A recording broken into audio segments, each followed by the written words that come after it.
ॐ त्र्यम्बकं यजामहे सुगन्धिं पुष्टिवर्धनम् उर्वारुकमिव बन्धनात् मृतोर्मुक्षीयमामृतात्। ॐ शांति शांति शांति हरि ओम। हरि ओम तत्सत। मैं शांति भूषण तिवारी। आज हम लोग ये पवन मुक्तासन भाग नंबर 3 के बारे में बात करने जा रहे हैं। पवन मुक्तासन भाग नंबर 3 को शक्तिबंध का आसन कहते हैं। उस शक्तिबंध का तात्पर्य हमारे शरीर के ऊर्जा अवरोधों को समाप्त करना, हमारे तंत्रिकाएं जो पेशीय गांठ होती है उस गांठों को समाप्त करने से होता है। इसके द्वारा मेरुदंड के ऊर्जा अवरोध को हम समाप्त करते हैं। हमारे जो अंतःस्रावी हार्मोन्स होते हैं उस हार्मोन्स को बैलेंस किया जाता है।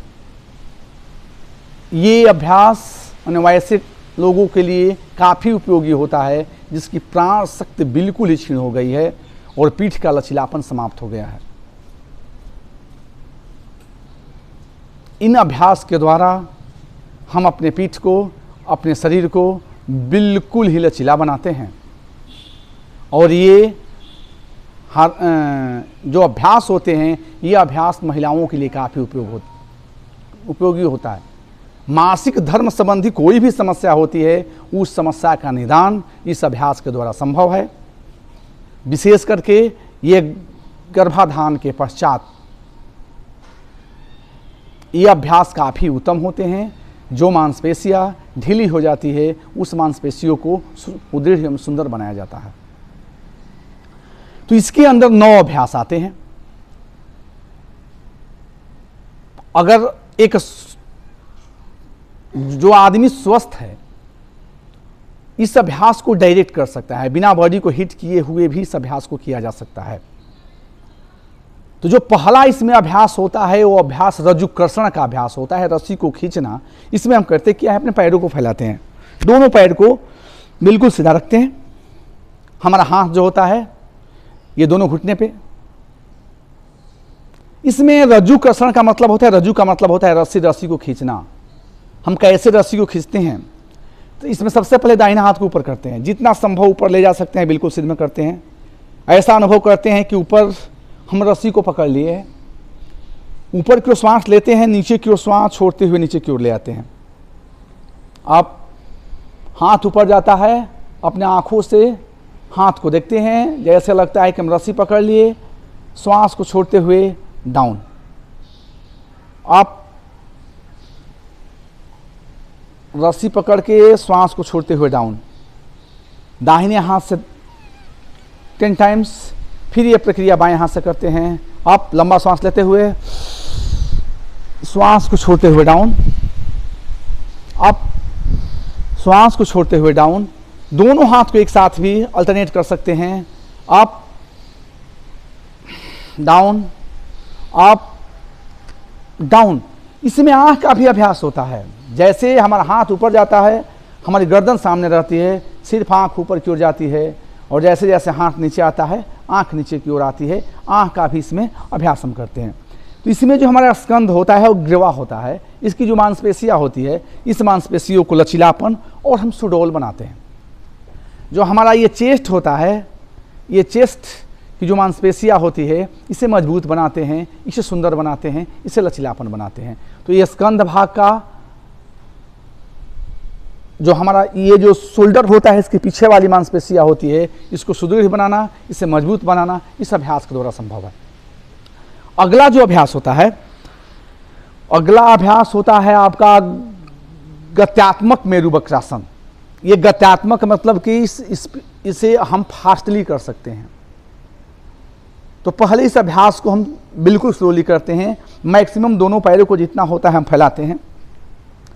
बाएं हाथ से दाहिना अंगूठा को टच करते हैं और दाहिना हाथ 180 डिग्री के एंगल पे, दाहिना हाथ से बाएं अंगूठा को स्पर्श करते हैं, बाएं पैर के अंगूठा को, और ये बायां हाथ बिल्कुल दाएं और बाएं हाथ के बीच में 180 डिग्री का एंगल।